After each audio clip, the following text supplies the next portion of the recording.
All right, live from the car. I don't do this often, but let's let's go. Let's do it.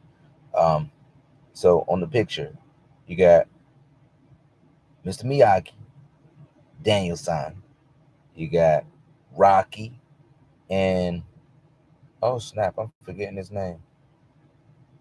Mickey. Mickey. Was that his name? Rocky. Oh, somebody help me out. Rocky and I can't remember his name. And then you got Mufasa and um, Simba, and all of those relationships are mentoring relationships. One of them is a father and a son, which is um, an example of a mentoring relationship. But I chose that picture because typically um, the mentoring relationship is a person from that has more experience to a person that has less experience. And um, let's see. So the question for this power, status, and influence survey was, hey, in lesson two, you read an article by Paul Kingsbury titled Harnessing the Influence of Senior Enlisted Leaders. The author argues that senior enlisted leaders are underutilized at the unit level. Given your experience with senior enlisted leaders, consider the author's premise and answer the following questions in a short essay. Excuse me.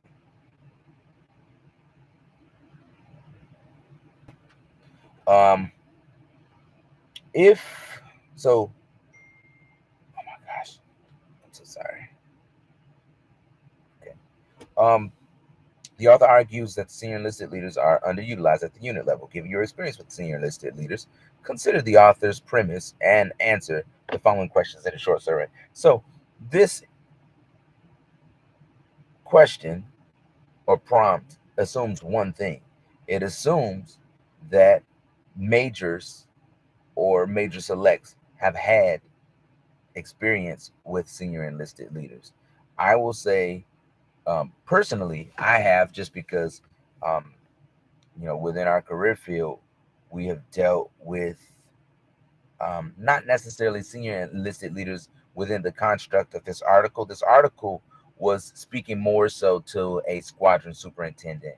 And honestly, the interactions between squadron superintendent and flight commander, um, they do interact, but not a whole lot, because typically that squadron superintendent is rated on by the OG, which is not at the squadron level, but is at the group level. And so they're outside of the chain of command, but they're really working with the squadron commander. And so, as a major, I have not worked hand in hand with the senior enlisted leader much, but I have worked with senior NCOs ad nauseum. Senior NCOs can claim a large, probably who I am as an officer is probably more so owed to the senior NCOs than the officers, just for my particular path. Most of my career, I've been rated on by the squadron commander, but honestly, I received little mentorship from um, squadron commanders overall. Now, um, there have been exceptions to that, but most of my development has been from a willingness to listen, and from a willingness to know, and from a willingness to learn. And so this article goes, or this question goes to ask, what are some potential reasons military personnel may not fully leverage the contributions and input of SELs? What could be gained by better utilizing SEL contributions? If you currently work with SELs, how can you deploy your understanding of power, status, and influence at your level of leadership to better harness the influence of SELs?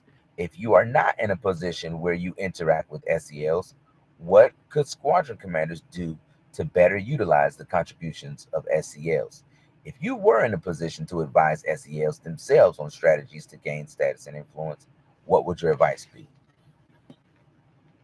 So, three great questions, and you literally could write a research paper on all of these questions, just because there's a great amount to be said about each individual question. You can write a paper on each prompt. There's three prompts.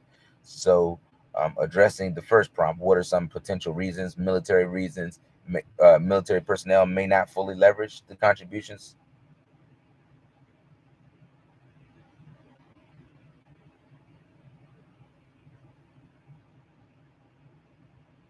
So, some of the potential reasons military personnel may not fully leverage the contributions and inputs of SELs. One, pride. Pride. Just as the article said, senior enlisted leaders are literally living at the quote unquote front office level. And so oftentimes that squadron commander is typically in an operations squadron is typically a pilot. And that pilot, this opportunity as to fill the role of squadron commander is often that pilot's first time directly working with enlisted members. And so, if we're talking about senior enlisted leaders, we're often talking about enlisted issues. Um, a lot of times, we limit the senior enlisted leader to the enlisted um, realm, but that enlisted leader has a lot of leadership that they can offer. See, leadership does not um, it does not limit or um, and I didn't get my thoughts together, obviously, but leadership is not limited to just a group or a collection of individuals. Some that have been enlisted and others that have been commissioned. Leadership is not limited. An enlisted person can lead an officer, and that's not a popular thought, and that's not a popular. Um, that's not how the military teaches it.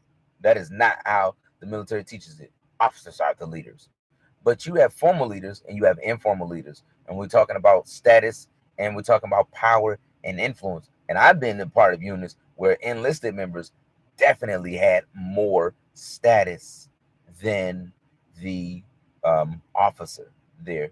Many times, we talk about pride, and so pride um, is just, hey, I am putting the fact that I am supposed to be the person in charge because I'm the senior ranking and I'm the officer. And so um, I've heard your inputs, but we're going to do it the way that I want to do it because I'm in charge. And so that attitude does exist. And I have firsthand witnessed that. Again, I'm working at the squadron or working on the flight level. We work hand in hand with um, with the squadron.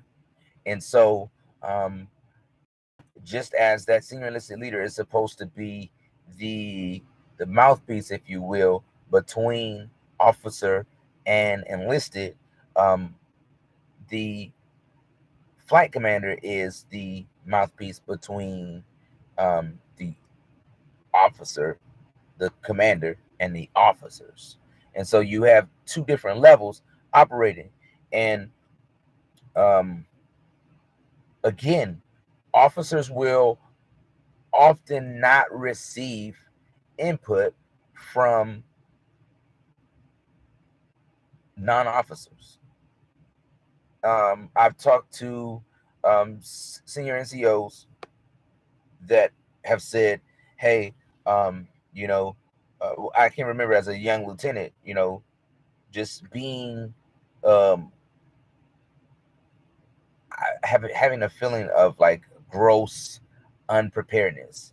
My path was a different path. I retrained. I came in as a dentist, and I retrained to the operations side. And so when I was going through officer training school, or COT, commissioned officer training, when I went there, I honestly was halfway listening, because hey, I'm not here to be an officer slash leader of men and women. I'm here to be a dentist. And so what I did get from them was, you have to listen, and senior NCOs have been positioned to mentor CGOs. And so when I got to my first place, um, I um, I found the chiefs, and Chief Murdoch, Doc was what they called him. He was my first chief that I looked at um, uh, with admiration, and what Chief said really was gospel, because Chief, here's an individual that has 20 years of experience, and so you can't discount that experience, because they've been in all types of leadership um, challenges, and with enlisted members, and also with officers as well. And so my thing was to learn as much as I can. Shut up and learn, LT. First, you're here to learn your job, but you're also here to learn about leadership. And so a part of learning my job was putting me in a realm where I wasn't necessarily under that flight commander. I was there really under um, that chief's leadership, and I was under the trainers, PK Paul Kachurik, at Travis Air Force Base. And I'm forgetting his name. I got him on Facebook or Instagram, but I charges in my heart. I mean, charges in my head and not my heart. I'm getting old, but those guys, they got me squared away on the job side. But when it came to leadership, I looked to the chief, because when I reported to duty, I came right to the facility, and that facility, sure, it's the OSS, it's the flight commanders, if you will, facility. But really, who ran that radar was Chief, and that was just how it was, and it was no disrespect or anything, and nothing was out of order. It was just um, I am one thing I would say, the airmen, they love Chief, and it wasn't because Chief did whatever the airmen wanted, but it was because he was firm, but he was fair, and and so that was a lot of my development, and so like I said, many of the officers, that's not how they're developed. Many of these officers that are coming to be pilots, they don't come through OTS. They come through ROTC. And so maybe that's a part of the issue. I don't know. Or they come through the academy. And so many of them have been developed by other officers. Many of these officers that are developing at these commissioning sources are captains. So they're young themselves and they have limited experience. And so there's this pressure to, hey, you're there to lead, and the Air Force and the President of the United States has commissioned you to lead, and so you got to go, and you're the final authority, you're the final say so, and that on all of those things are true. Um, but you don't know. You have a few minutes worth of experience compared to um, 10, 15, 20 years of experience. And so it behooves you to listen. What could be gained by better utilizing SEL contributions? Um, so a lot of times I've seen this, that because the officers are kept so busy answering the tasks of the OG and the wing commander, they really can forget about the people. And it said something in the reading about officers don't have time for that small group discussions and where they are building those relationships. I would argue at the flight level, as a flight leader, you cannot afford to not build those relationships. My first time um, being a flight commander, I had just finished my um, upgrade training, and so um, I was um, I was in full receive mode, and so I just finished my upgrade training, and I was pretty much sent to Vance Air Force Base, and so Vance Air Force Base was the third busiest base at the time, and I had no idea what I was really getting into, because the normal progression is you come in and you're a trainee and you learn your job, and then after you're a trainee, you become an operations officer, and after you have a year or two to observe how the flight commander leads, then you go and you run your own flight. Again, I retrain. And so this warped my whole experience process. So I no longer, because I was in for a longer time than most people that were, um because my track was disrupted, I had to um not be able to be afforded that process of, hey, learning your job and then observing a leader and then going to lead.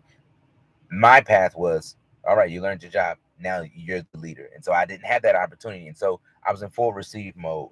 And so what happened, I went into the break room, and the break room is this place where folks kind of hang out when they're getting ready to go into position or when they've just come out of position. And so my thing was, I'm going to get to know my airmen. I'm not going to be that officer that's pulling the people away from their job, because that's let's just be real. Like, if I'm talking to you, sir, and we doing this, you not doing your job, and I'm not doing my job. But break room, you literally have come out of position or you're getting ready to go, so you're getting your mind together. And so I would just sit and just kind of talk with the folks and just pick their brains, see what's going on, and try to get the temperature. And that is one way, because if you let people talk long enough, they will tell you everything that you want to know.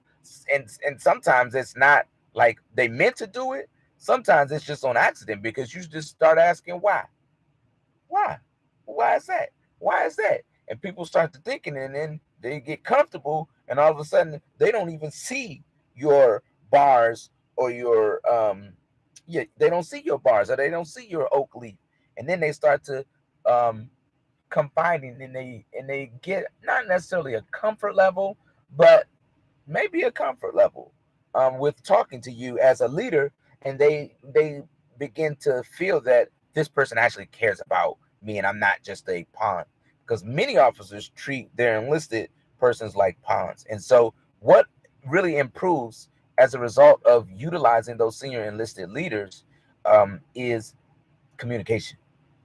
Communication. You learn how to communicate with your folks, and they feel comfortable communicating with you. And so when you have empowered that senior enlisted leader, because eventually you are going to have to get to work, and so you don't. So again, that groundwork that I established, hey, I just got here, so no one's really kind of like expecting a whole lot from me, not yet. And so that's when you establish your relationships. That's when you start building that trust, and that's when you put your down payment on those relationships. And so you build that communication um, pathway. And so now when you see folks in passing, when you're busy now, you can still steal those moments. See what I did? Steal, STILL, STEAL. Still those moments, those quick moments where you can check in with your people, and that communication line has been established. And so now you can, when changes are coming from above, um, you, as well as that senior enlisted leader, can um, you can be that pulse. And if that squadron commander is one that's willing to listen and one that's willing to understand and acknowledge, I don't have all the answers, that person, you can then bring information. You can sync up with your senior enlisted leader, who has, a lot of times that senior enlisted leader the um, is a chief or a senior master sergeant that's not within the flight. And so typically the airmen really talk to them, unless the senior enlisted leader is out into the unit. Typically the airmen only really talk to them when they have an issue with mom or dad, which is um, the flight chief. And so they'll go and they'll talk, and that pathway, it exists for a reason. So because you don't want people to be kind of bottled up. And so, like, I don't know fully if the enlisted folks leverage this, but I know on an officer level, if we feel like we need to go to the next level, what you're supposed to do You're supposed to talk to your immediate person and let them know, hey, I need to talk to this person. And so that's my plan. I'm going to talk to them. And so I think communication is one of the big things that can really improve as a result of better utilizing SEO contributions. Um,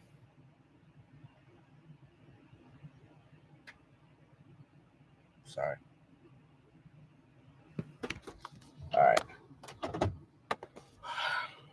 All right. I'm driving with a top in my hands. Um, so yeah. And it asks if you currently work with SELs. Um, how can you deploy your understanding? Well, um I mean, we have an SEL in the unit, but am I working with this SEL? We have a kinship because the SEL, she attended the same university that I attended, Howard University, HU.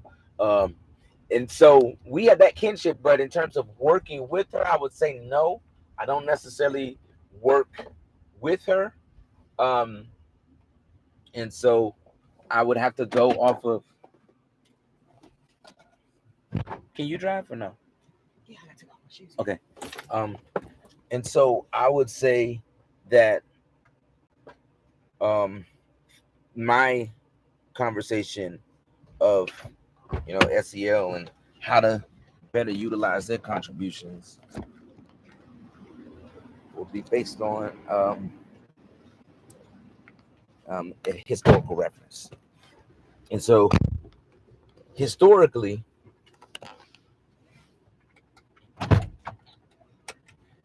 how could squadron commanders do, or what could they do to better utilize the contributions? Squadron commanders have to be wise stewards of their time. That's the best thing that they can do, because as the writing said, often you're so busy with the tasks that people, they say mission first and people always, but you're so busy that sometimes it's not people, sometimes it's the mission. And so what that squadron commander has to do is he or she has to carve out that time. It's called white space. They do it at the wing level. They do it at the group level. I've been an exec and I've seen that they do carve out space. Now, a lot of times they don't respect that space themselves just because tasks are flattened down. But I have seen some leaders that they just extended their duty day because it's just, hey, I have to make time for the people, but I also have to keep moving this mission. And so what that means is I'm no longer working an 8 hour day. I'm not working a 10 hour day. Sometimes I'm working a 14 hour day where I woke up early in the morning. I got here. All of the folks that I have been an exec for, I've been fortunate where they've said, hey, you don't have to get here before me. Now they say that they actually penalize you when you don't. I didn't know that. So if you're ever an exec, don't listen to that. Show up before them, because they may say that, but they're gonna put you on a certain level when you do that. Free advice. And so, but they have to make that time for the SEL. The SEL doesn't work for the squadron commander, and so sometimes squadron commanders can feel like, oh, this person is just a spy to kind of report to the OG what's going on, and maybe they feel hesitant because they're kind of implanted into the unit. But you have to um, they're already empowered to go and do by the OG, but you as that squadron commander, you also have to kind of buy in to that as well. You have to empower them as well to, hey, this is what I need from you. And it's not assuming that they know what you need, because a lot of times leaders will get into a role and they'll just assume that, well, you know how to do your job. I don't know how to do your job. Go do your job. Well, that may be the case, but as leaders, learn what their job is. Learn what their job is, learn what they specialize in, and observe what they're good at. Because not every SEL is going to be a people person. That's just the fact of the matter. Um, And so because they may not be people persons, you may have to be more of a people person. And you have to make that time. If you want your unit to be a unit where people are excited to come to work, and most people ain't gonna be excited to, yes, all right, I get to go to work, I get to go to mid shift, or I get to go. Most people aren't gonna have that attitude, but it's that, oh man, the weekend's over and I gotta go back to work. Or when coming to work. And I think that SL is going to be key to establishing a better environment, better morale. If you're utilizing that time on your calendar, you can then empower that SEL to go out, get the temperature of the unit, to maybe get feedback that they won't give you. Because I've been to countless commanders calls where at the end of that commander's call, the commander says questions, and everybody kind of knows. Don't you ask no questions. Now the flight chief, I've heard the flight chief, because remember I was a trainee and I was developed that way. But I've heard the flight chief say, "Don't y'all embarrass us and ask no questions to the squadron commander. If you have any questions, you come back here and you ask us." So now they're not going to ask you any questions, sir, Colonel. So now your SEL, if they're plugged in, they can get you the feedback that you want. And if you really care, you can adjust and you can adapt. Um, Now, it says if you were in a position to advise SELs themselves on strategies to gain status and influence, what would you have one senior? So the article said that the senior enlisted leaders, they've already reached E9. And so they're not jockeying for position, promotion. And so that's all fine and dandy, but most of the time at the squadron level, it is not an E9, it's an E8. So they are jockeying for position. So from my perspective, I've seen E8 um, squadron superintendent who's touching all of the flights. So just by virtue of being in that position, they're going to come out higher, because even though they don't work for the squadron commander per se, they're doing the work for the squadron commander. Um, and so I have seen superintendents at odds with flight chiefs. And what happens if that flight chief isn't of the utmost professionalism? What happens is, because remember, the squadron enlisted leader, or the SEL is not, senior enlisted leader is not in the chain of command. And so they don't have to go those traditional means. It's not a requirement. It's probably a courtesy. If you're going to talk to somebody from the flight, if somebody has said they want to talk to you, you should probably talk to the senior enlisted leader. But it doesn't always have to happen. And so um, what happens is there's a little bit of leakage of my ill feelings towards the SEL um, as a flight chief. If they have the pulse of their flight, their flight will often choose sides. It's like, oh, well, you don't like the SEL, well, we don't like the SEL. And so now that SEL is there to help out the squadron commander and help out the OG, but they have been effectively cut off at the knees because they didn't take time to establish relationships with the flight chiefs. And so for me, that would be the best advice that I could give. Establish a relationship with your flight chiefs. Let them know that, man, we're not in the same ring chains. I don't know if they know that. I mean, you are going to be. That's probably one of the shortcomings, because you are going to compete. You have an E8 and an E8 competing for an E9 position. There's not many positions, and so there can be this tension. But um, one way to overcome that is typically the um, the largest flight is probably going to have, you're probably going to want to have that individual dual hat, maybe. um, I don't know. I've seen it work that way. And then other times the leader, for whatever reason, has said, I don't want that person, and so give me another person. And so it just depends. honestly. Um, but that's really the main thing I would say. And just you have to spend time with the enlisted. You can't be about establishing your own kingdom. You have to be out and about. Now, if you're dual heading, that's going to be hard because you still have a job to do. You still have a flight to chief. But if you are in a position where they've said, no, we just need you specifically for this, um, you have to be all about that.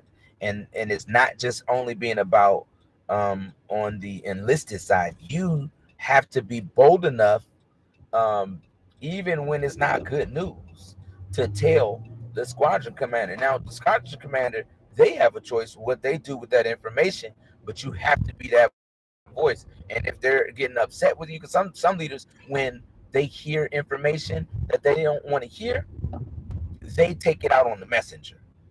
And so you can feel like, oh man, they're just, they're being hard on me, and they're, um I'm just going to stop telling them the truth because they don't want the truth.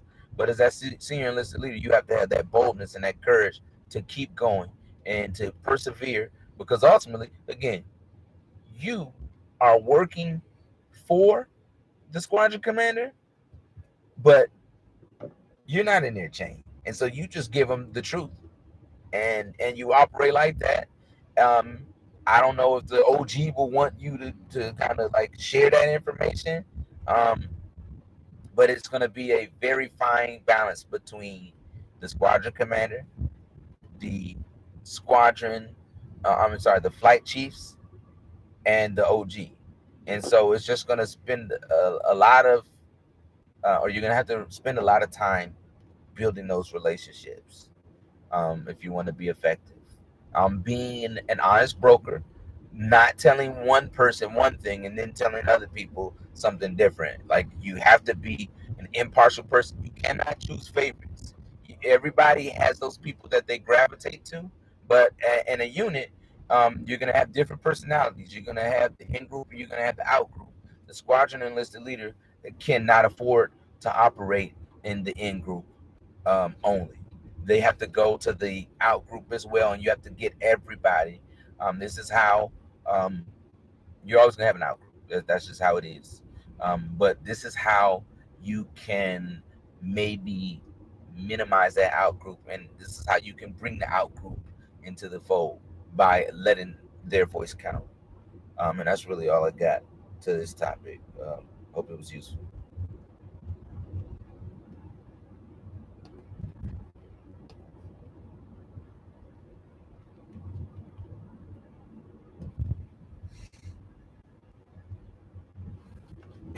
I promise I'm trying to stop this video.